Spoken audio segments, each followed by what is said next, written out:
Selamat malam Indonesia, selamat datang di Kompas Malam. Selain 3 berita utama tadi, kami juga memiliki sejumlah informasi menarik lainnya yang patut Anda simak hanya di Kompas Malam bersama saya, Valentina Sitorus.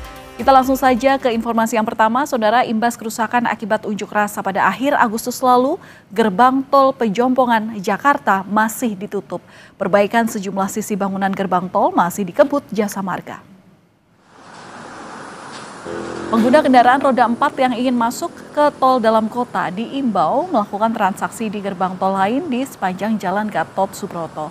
Selain Pejompongan, ada beberapa gerbang tol lain yang ditutup hingga 29 September 2025 karena proses perbaikan. Perbaikan sebagian gerbang tol diprediksi rampung pada 30 September. Sementara gerbang tol dengan kerusakan parah ditargetkan selesai diperbaiki pada 5 Oktober.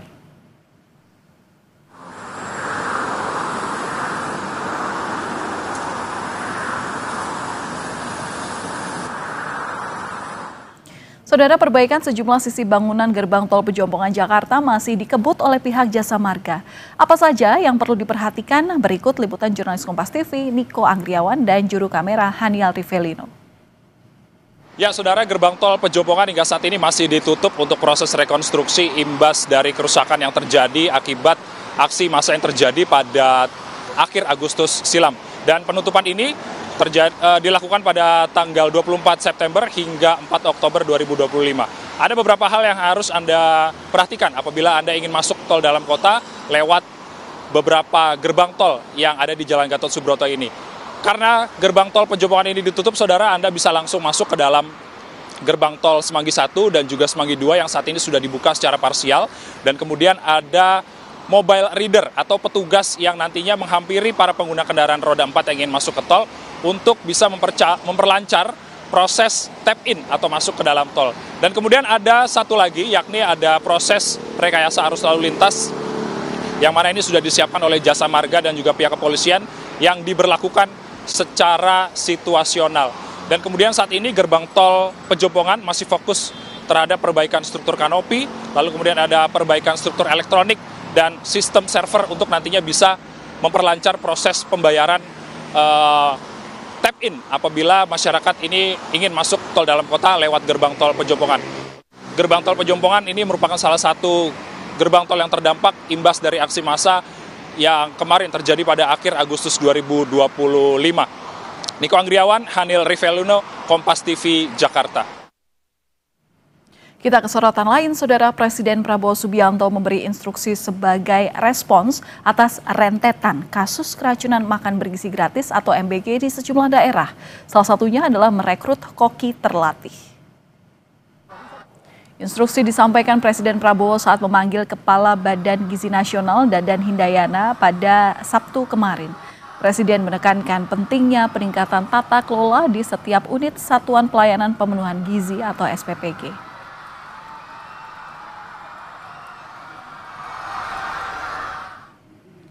Instruksi Presiden untuk meningkatkan tata kelola SPPG, yakni setiap SPPG memiliki koki terlatih dan alat rapid test makanan. Kemudian setiap SPPG memiliki alat sterilisasi food tray, dan selain itu SPPG diinstruksikan untuk memasang filter air dan CCTV yang terhubung langsung ke pusat.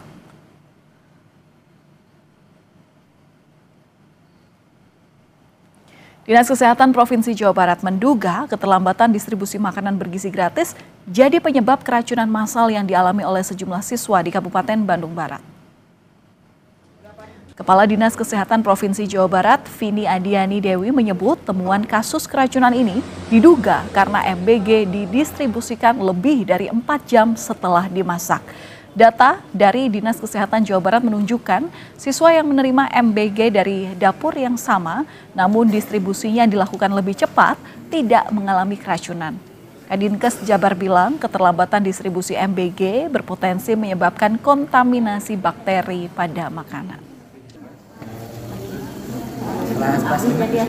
Akan terjadi karena pada saat mulai memasak sampai makanannya masak dan didistribusikan ke siswa itu kebanyakan terlalu lama. Jadi memang terjadi pada anak-anak yang memakan makanan yang didistribusikannya lebih dari 4 jam begitu. Jadi kalau yang awal-awal didistribusikan itu tidak terjadi dugaan keracunan makanan.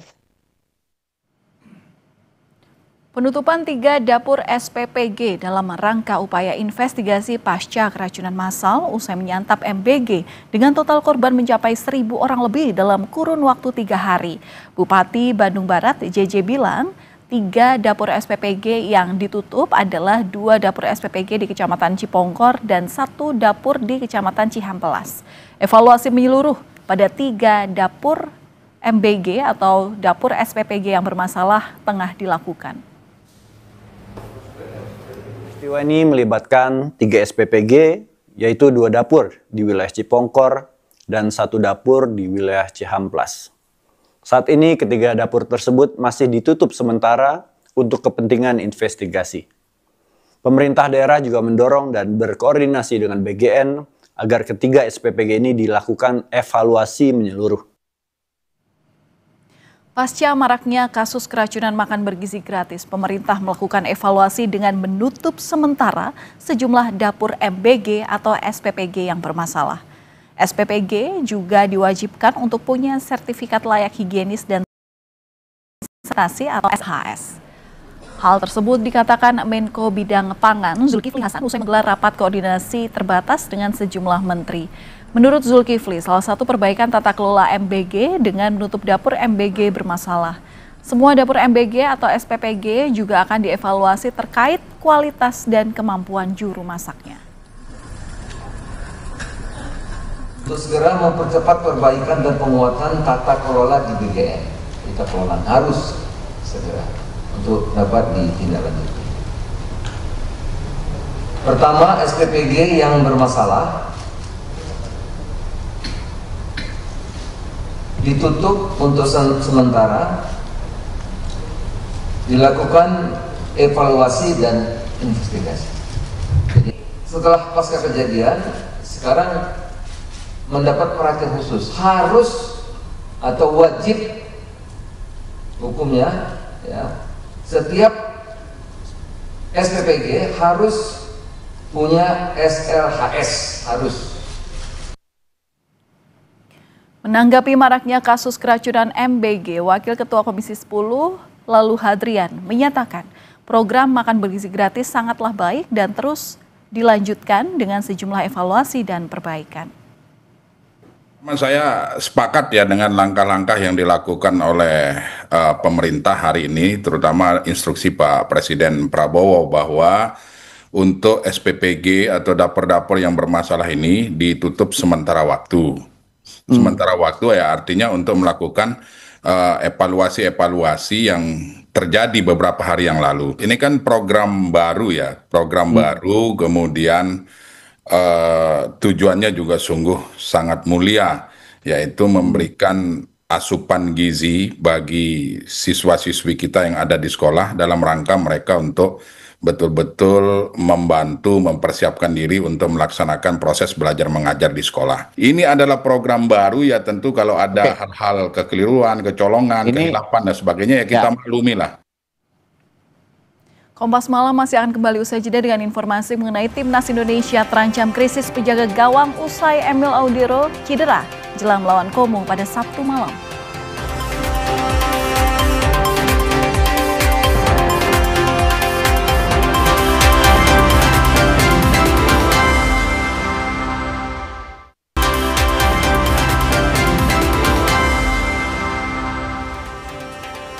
Saudara, sebanyak 25 korban keracunan usai menyantap makan bergizi gratis di Kecamatan Cipongkor dan Cihampelas, Kabupaten Bandung Barat, diperbolehkan pulang dan dirawat jalan.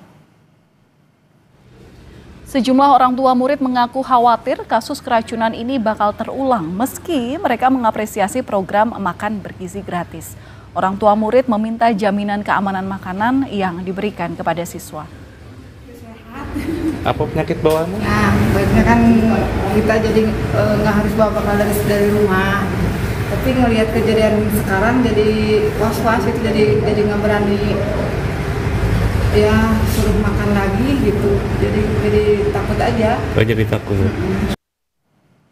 Untuk memperkuat tata kelola Badan Gizi Nasional, sejumlah kementerian dan lembaga terkait akan saling berkoordinasi dan saling kontrol dalam proses penyiapan MBG, termasuk Kementerian Kesehatan yang akan ikut memeriksa proses persiapan mulai dari pemilihan bahan hingga distribusinya. Sudah bersama-sama dengan BGN akan mengontrol proses dari persiapan makanannya, mulai dari pemilihan bahannya, kemudian juga pengolahan makanannya, kemudian penyajiannya seperti apa. Itu semua sudah kita sepakati lah bahwa nanti akan kita bantu bersama-sama agar tidak terjadi lagi.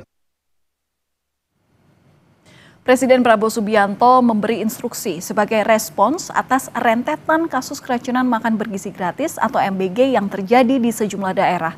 Salah satunya adalah merekrut koki terlatih. Instruksi disampaikan Presiden Prabowo saat memanggil Kepala BGN Dadan Hindayana pada hari Sabtu kemarin. Presiden menekankan pentingnya peningkatan tata kelola di setiap unit Satuan Pelayanan Pemenuhan Gizi atau SPPG. Instruksi Presiden untuk meningkatkan tata kelola SPPG adalah setiap SPPG ini diharap memiliki koki terlatih dan alat rapid test makanan.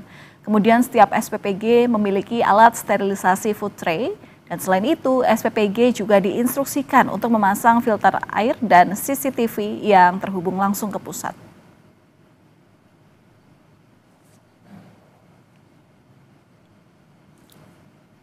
Presiden Prabowo Subianto memanggil Kepala Badan Gizi Nasional dan sejumlah pejabat berwenang guna menyelesaikan polemik keracunan MBG. Pemerintah memastikan akan melakukan perbaikan terhadap tata kelola pelaksanaan MBG. Saya mohon maaf atas nama BGN dan berjanji tidak akan lagi terjadi. Tidak akan terjadi lagi. Ribuan siswa dari beberapa jenjang pendidikan menjadi korban keracunan MBG di Bandung Barat. Jumlah ini menjadi catatan terbanyak dibandingkan beberapa daerah lain di Indonesia yang mengalami kejadian serupa. Kasus keracunan MBG ini pun mendapat perhatian dari Presiden Prabowo setibanya di tanah air. Prabowo bakal memanggil Kepala Badan Gizi Nasional dan menegaskan jangan sampai ada politisasi terkait program makanan bergizi gratis. Habis ini saya langsung akan panggil Kepala BGN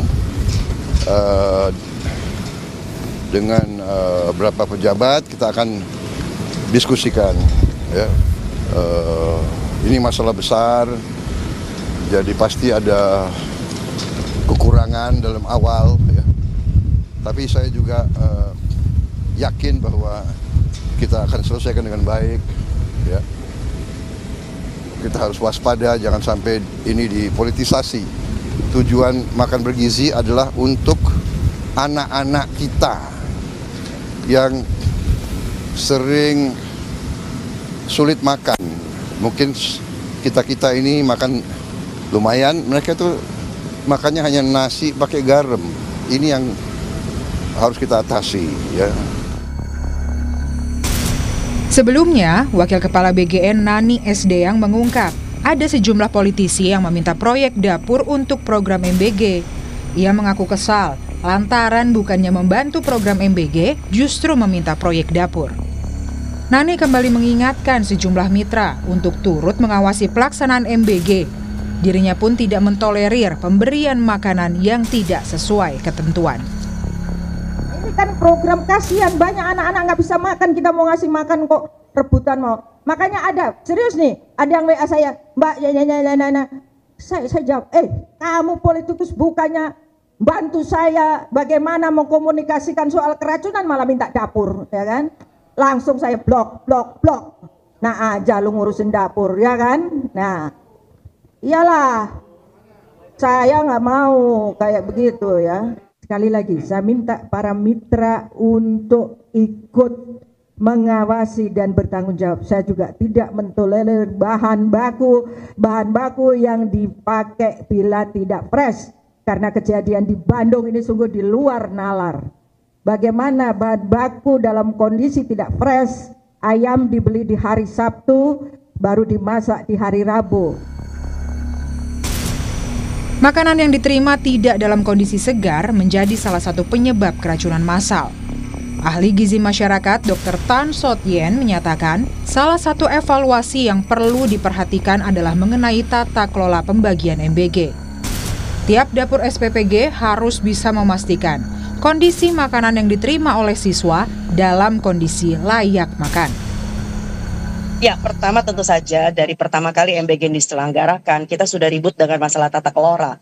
Tata kelola itu termasuk bukan cuma sekedar HACCP-nya saja yang mesti diperhatikan, tetapi juga bagaimana setiap SPPG itu punya keseragaman, ya. Jadi keseragaman dalam pengertian bahwa sudah ada di dalam dokumen BGN sendiri bahwa suhu aman itu dijaga penting, ya. Jadi suhu aman itu adalah bicara tentang keluar dari suhu kritis. Barangkali teman-teman harus tahu bahwa antara 5 sampai dengan 60 derajat Celcius kita anggap sebagai suhu kritis. Suhu kritis itu adalah suhu di mana kontaminasi bakteri bisa tumbuh, ya. Nah, itu sebabnya kenapa makanan yang akan dibagikan itu harus dalam kondisi suhu di atas 60 derajat.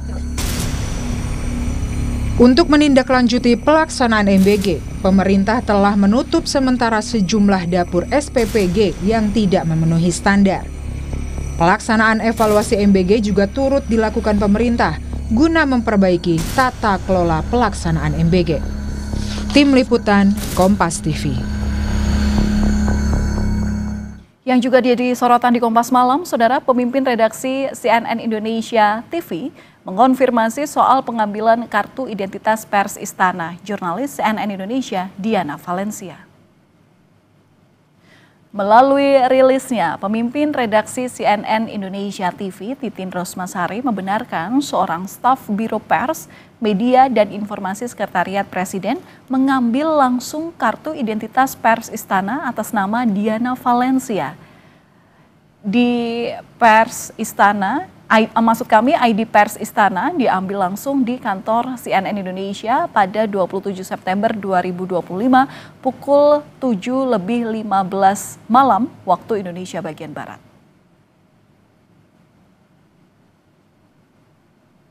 Kami sangat terkejut ketika mendengar instruksi BPMI agar Diana Valencia menyerahkan ID istananya. Hingga surat ini dibuat, belum ada penjelasan resmi tentang sebab musabab atau alasan dibalik perintah tersebut. Penarikan ID atas nama Diana Valencia bukan hanya mengurangi akses CNN Indonesia TV dari kegiatan Presiden, tetapi juga menimbulkan pertanyaan tentang kerja yang bersangkutan selaku representasi redaksi kami. Kami mohon kiranya dapat dijelaskan latar belakang keputusan BPMI. Ini adalah kalimat yang diujarkan Titin Rosmasari selaku pemimpin redaksi CNN Indonesia TV. Sementara itu, Ikatan Jurnalis Televisi Indonesia meminta penjelasan kepada Biro Pers, Media dan Informasi Sekretariat Presiden atas peristiwa ini. Dalam pandangan IJTI, pertanyaan masih dalam koridor etika jurnalistik dan relevan bagi kepentingan publik. Melihat bahwa jurnalis CNN telah membuka kesempatan kepada Presiden Prabowo untuk memberikan keterangan yang jelas atas peristiwa yang memang sedang ditunggu oleh publik. Penjelasannya dari Presiden ini sangat luar biasa. Untuk itu kami mendesak kepada Biro Pers dan Media Informasi Istana untuk memberikan klarifikasi penjelasan atas penarikan kartu identitas saudari Diana. Apakah itu memang terkait dengan peliputan jurnalistiknya atau memang tidak? Publik menanti hal tersebut. Aliansi Jurnalis Independen atau AJI Jakarta dan Lembaga Bantuan Hukum Pers juga mengecam tindakan Biro Pers, Media dan Informasi Sekretariat Presiden yang mencabut ID Pers Istana milik jurnalis CNN Indonesia TV Diana Valencia. AJI Jakarta dan LBH Pers mengingatkan semua pihak, termasuk Biro Pers, Media dan Informasi Sekretariat Presiden, bahwa kerja-kerja jurnalis dilindungi oleh Undang-Undang Nomor 40 Tahun 1999 tentang pers. Segala bentuk kekerasan atau penghambatan terhadap jurnalis adalah pelanggaran hukum dan demokrasi. Dewan Pers mengecam tindakan Biro Pers yang mencabut kartu liputan Istana Jurnalis CNN Indonesia TV setelah bertanya soal makan bergizi gratis di sesi doorstop Presiden. Dewan Pers menilai langkah Biro Pers ini menghalangi kebebasan bertanya kepada Presiden. Biro Pers Istana harus menyadari bahwa ini kan isu yang krusial, bahwa wartawan dicabut haknya karena bertanya soal suci, dan saya kira itu seperti yang saya sampaikan sebelumnya, itu kan bisa dikategorikan sebagai menghalang kebebasan. Betul. Dan itu akan menimbulkan kesan yang buruk juga, bahwa seolah-olah Presiden tidak menghargai kebebasan pers, dan saya kira itu persepsi yang bisa berbahaya gitu loh. Saya kira mengembalikan akses wartawan CNN itu.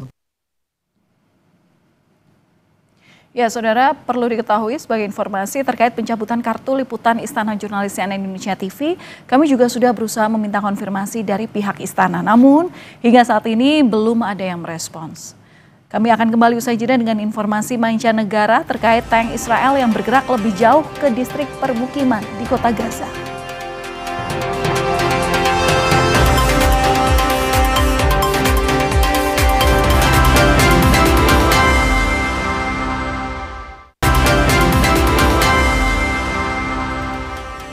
Saudara, Presiden Prabowo Subianto memberi instruksi sebagai respons atas rentetan kasus keracunan makan bergizi gratis atau MBG di sejumlah daerah. Salah satunya adalah merekrut koki terlatih. Instruksi ini disampaikan Presiden Prabowo saat memanggil Kepala BGN Dadan Hindayana pada hari Sabtu kemarin. Presiden menekankan pentingnya peningkatan tata kelola di setiap unit Satuan Pelayanan Pemenuhan Gizi. Instruksi Presiden untuk meningkatkan tata kelola SPPG, yakni setiap SPPG memiliki koki terlatih dan alat rapid test makanan. Kemudian setiap SPPG memiliki alat sterilisasi food tray. Dan selain itu SPPG diinstruksikan untuk memasang filter air dan CCTV yang terhubung langsung ke pusat.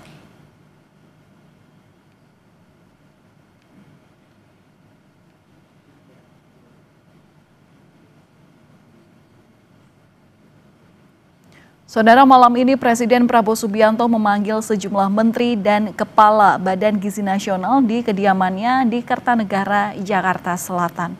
Informasi selengkapnya akan kita tanyakan langsung kepada jurnalis Kompas TV Triksi Valencia dan juru kamera Veriska Immanuel.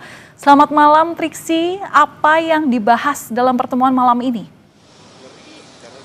Malam Valen, kalau tadi disampaikan oleh Menteri Perdagangan Zulkifli Hasan bahwa tadi ada beberapa poin yang disampaikan dalam rapat terbatas di kediaman Presiden Prabowo Subianto. Yang pertama adalah terkait dengan laporan bahwa produksi pangan ini surplus di 3,5 juta sampai 4 juta ton pada tahun ini, dilaporkan oleh Menteri Pertanian. Lalu kemudian ada perkembangan koperasi Desa Merah Putih sebesar dana 200 triliun rupiah ini sudah diperbankan, tinggal dipercepat proses. Lalu kemudian yang ketiga adalah terkait dengan listrik ramah lingkungan atau dalam hal ini adalah solar panel listrik yang dikatakan ini juga dipercepat. Lalu kemudian juga dibahas terkait dengan percepatan kampung nelayan sebanyak 20.000 tambak yang ada di Jawa dan ini akan dibangun. Ini adalah perkembangan ataupun juga laporan dari berbagai kementerian yang disampaikan dalam rapat terbatas pada malam hari ini. Tadi sekitar pukul 7:30 waktu Indonesia bagian Barat informasinya disampaikan. Dan Valen, kalau bisa dilihat di layar kaca, ini ada Mensesnek Prasetyo Hadi yang mengarah ke tempat kami atau ke arah kami awak media. Nampaknya akan menyampaikan pernyataan untuk hasil dari rapat terbatas pada malam hari ini. Dan juga ada Badan Komunikasi Pemerintah, Anggara Kak Prabowo yang juga menghampiri untuk menyampaikan hasil rapat dari malam hari ini. Mas, boleh sampaikan apa hasil rapatnya, Mas? Masih soal MBG atau yang lain, Mas? Baik, terima kasih. Hari ini tanggal 28 September 2025, hari Minggu malam, Bapak Presiden memanggil beberapa menteri untuk beliau mendapatkan update karena Bapak Presiden sebagaimana yang kita ketahui melakukan lawatan perjalanan ke luar negeri selama 7 hari. Dan baru kemarin beliau kembali dan hari ini memanggil beberapa menteri untuk mendapatkan laporan update dari program-program yang sebelum beliau berangkat ke luar negeri sebenarnya juga sudah dibicarakan, direncanakan, sehingga hari ini beliau ingin mendapatkan laporan dari progres dari program-program tersebut. Banyak ya, banyak, mulai dari masalah pangan kita ya, dari Kementerian Pertanian yang alhamdulillah tadi juga dilaporkan hadir juga Kepala Bulog ya, bahwa cadangan beras kita masih aman. Kemudian program cetak sawah juga sudah dimulai berjalan sesuai dengan yang direncanakan. Kemudian juga ada Menteri Kesehatan melaporkan mengenai salah satu program kita, yaitu cek kesehatan kepada seluruh masyarakat yang sampai hari ini sudah mencapai 36 juta. Kemudian juga tentu laporan dari Menko Pangan berkenaan dengan masalah Badan Gizi Nasional yang hari ini tadi dari pagi kemudian siang juga kita melakukan rapat koordinasi untuk perbaikan terhadap tata kelola dan manajemen di Badan Gizi Nasional, termasuk penyelesaian terhadap beberapa masalah yang muncul. Kemudian juga Menteri SDM melaporkan dari sisi program di Kementerian SDM kaitannya dengan masalah lifting minyak kita. Kemudian ada beberapa yang segera akan ada groundbreaking, yaitu untuk pabrik metanol maupun pembangunan untuk pabrik etanol yang selama ini kita masih impor. Jadi harapan kita dalam waktu 2 tahun ke depan itu kita sudah bisa mengurangi ketergantungan kita terhadap impor metanol maupun etanol.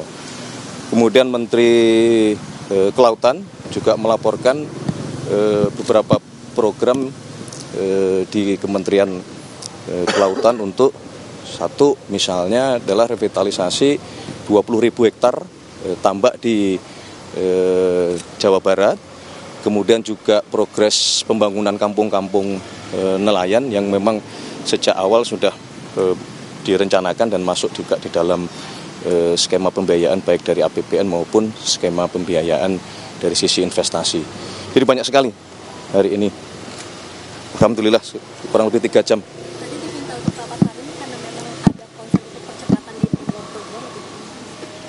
Ya memang gaya Bapak Presiden seperti itu. Jadi kalau sebuah program sudah kita canangkan, beliau terus-menerus memonitor dan beliau ingin terus mendapatkan update sambil tentunya di dalam pembicaraan itu bila mana ada kendala-kendala yang dihadapi, beliau ingin bisa langsung selesai. Jadi misalnya terhadap revitalisasi di Jawa Barat yang tadi kami sampaikan, maka di situ tidak hanya Kementerian Kelautan, tetapi membutuhkan kerjasama dengan lintas kementerian, termasuk ATR BPN untuk masalah lahannya, kemudian Kementerian Kehutanan, kemudian juga Kementerian Lingkungan Hidup berkenaan dengan masalah AMDAL-nya.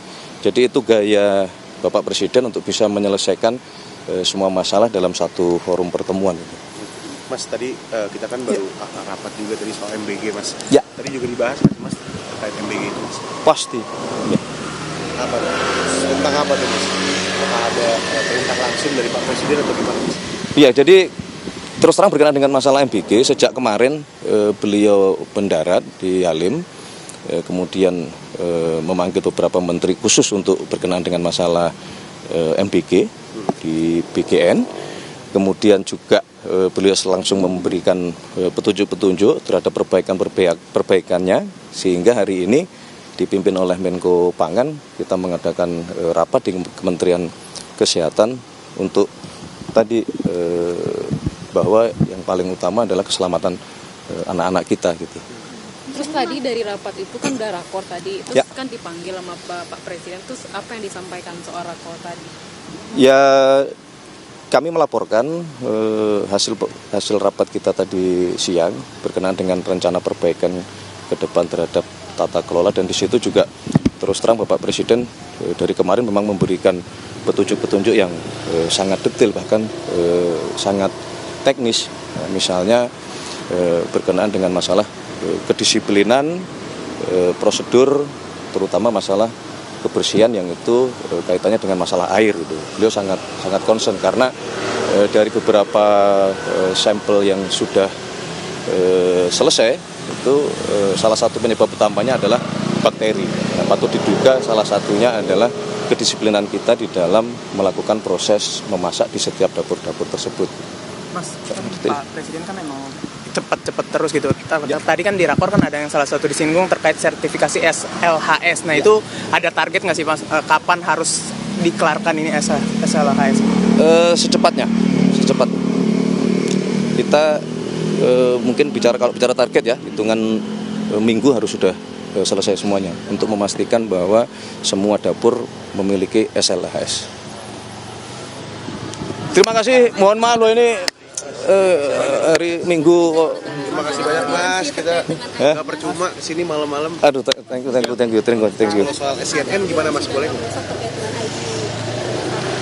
Ya, kita cari jalan keluar terbaik lah. Jadi besok kami sudah menyampaikan kepada Biro Pers untuk coba dikomunikasikan lah, cari jalan keluar terbaik. Terima kasih Bang. Terima kasih. Oh iya. Kita bangun komunikasi bersama lah. Gitu. Berarti ada atensi juga dari Bapak? Enggak, cukup saya saja. Ya. Terima kasih semuanya ya. Terima kasih. Pras. Selamat beristirahat. Kita makan belum? Baru mau nasi goreng. Ayo. Kita belum sempat makan. Ya saudara, itu tadi adalah penjelasan dari Menteri Sekretaris Negara Mensesnek Prasetyo Hadi yang menyampaikan bahwa memang dibenarkan untuk sejumlah menteri dan juga kepala badan diundang ke kediaman pribadi Prabowo Subianto yang ada di Kertanegara untuk membahas program-program prioritas Presiden, termasuk juga salah satunya adalah tentang evaluasi makan bergizi gratis. Dan kami tutup Kompas Malam sampai di sini, saudara. Kami mengingatkan untuk jangan lupa untuk mencukupi kebutuhan air mineral Anda setiap hari demi rasakan kesejukannya. Saya Valentina Sitorus pamit, terima kasih, sampai jumpa.